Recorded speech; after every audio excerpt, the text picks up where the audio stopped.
एक पत्नी अपने पति से बार बार दिन में कई बार शारीरिक संबंध बनाती और अपने पति से हमेशा एक ही जिद करती कि शारीरिक संबंध बनाना है, लेकिन उसका पति उसकी पूर्ति नहीं कर पा रहा था।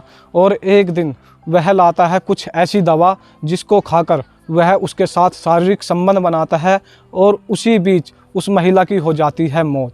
जी हाँ दोस्तों, आखिर क्या है पूरी घटना, आइए समझते हैं हमारी इस वीडियो के माध्यम से। लेकिन उससे पहले नमस्कार दोस्तों, मेरा नाम मनोहर है और आप देख रहे हैं मेजर क्राइम। दरअसल दोस्तों बात है छत्तीसगढ़ की। छत्तीसगढ़ का एक थाना पड़ता है तेरवा। वहाँ पर एक शख्स आता है और आकर पुलिस के सामने कहता है कि मैंने अपनी बीवी को मार दिया है और मारने के बाद उसको किचन में दफना दिया है। तो पुलिस पहले तो उसके मुंह को देखती है और फिर उसको वहाँ से भगाने लगती है। कहती है कि शायद यह शख्स दारू पीकर हमारे यहाँ पर आया है और वैसे ही बातचीत कर रहा है। लेकिन वह जब पुलिस को पूरी घटना बताता है तो पुलिस उसको अपनी जीप में बैठाती है और जीप में बैठाने के बाद उसको ले जाती है घर उसके ही।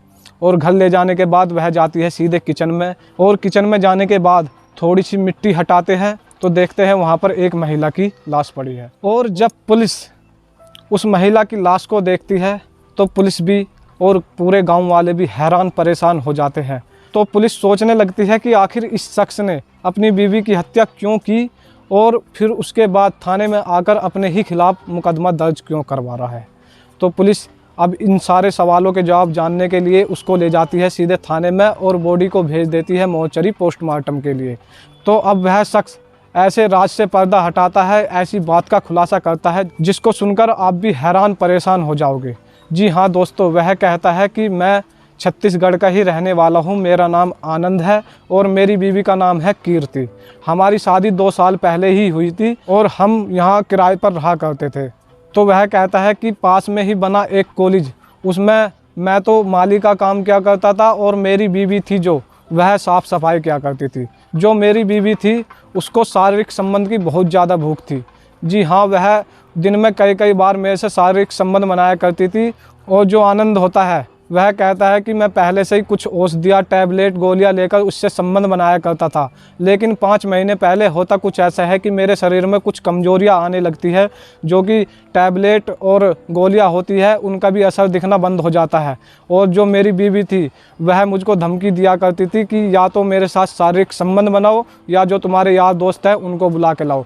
लेकिन इसी के चलते मैं अब डिप्रेशन में जाने लगा और मैं सोचने लगा अगर मैं इसकी इच्छा पूर्ति नहीं करूंगा तो यह मोहल्ले पड़ोस वालों को सबको बता देगी कि मेरा पति नामर्द है और उससे मेरी बहुत ज़्यादा बेइज्जती होगी। लेकिन एक दिन होता कुछ ऐसे है, मैं जाता हूँ स्टोर पर जाकर कुछ गोलियाँ लाता हूँ जिनको खाने के बाद मैं अपनी बीवी को कहता हूँ कि आओ शारीरिक संबंध बनाते हैं, जिससे वह बहुत खुश हो जाती है। हम दोनों जाते हैं एक कमरे में और शारीरिक संबंध बनाने लगते हैं। लेकिन उन गोलियों से भी इसकी इच्छा पूर्ति नहीं हो रही थी, जिसके चलते यह मेरे से कहने लगी कि तुम हटो, अपने यार दोस्तों को बुलाओ। जिसके चलते मेरा जो दिमाग है वह 7वें आसमान में पहुँच गया और पास में ही रखी एक लोहे की चीज़ उठाई मैंने और अपनी बीवी के सर में दे मारी, जिसके चलते वह बेहोश हो गई।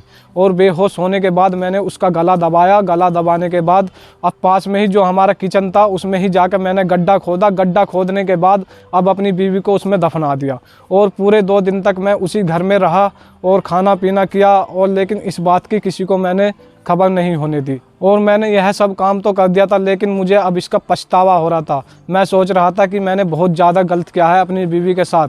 तो मैंने सोचा जिस तरीके से इसको अंतिम रस्म में विदा करना चाहिए उस तरीके से इसको मिल नहीं पाया, तो मुझे बहुत ज़्यादा गिल्टी फील होने लगा। उसी के चलते मैं थाने में गया। थाने में जाकर मैंने अपने ही खिलाफ़ मुकदमा दर्ज कराया।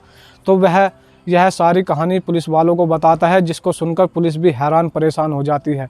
तो उसको पुलिस कस्टडी में लेकर सीधे भेज देती है जेल में। दोस्तों इस कहानी को सुनाने का उद्देश्य किसी को विचलित करना नहीं है, किसी की भावनाओं को ठेस पहुंचाना नहीं है, सिर्फ आपको जागरूक करना है। सावधान रहे, अपना और अपनों का ख्याल रखे। तो दोस्तों हम ऐसी घटनाओं के साथ रोज़ शाम को 7 बजे मिलते रहते हैं हमारे इस चैनल पर। तो अगर आपको हमारी वीडियो सही लगती है, थोड़ा सा भी सीखने को मिलता है, तो हमारे चैनल को लाइक, शेयर, सब्सक्राइब कर दीजिए। तो मिलते हैं किसी सच्ची घटना के साथ। जब तक के लिए जय हिंद, जय भारत।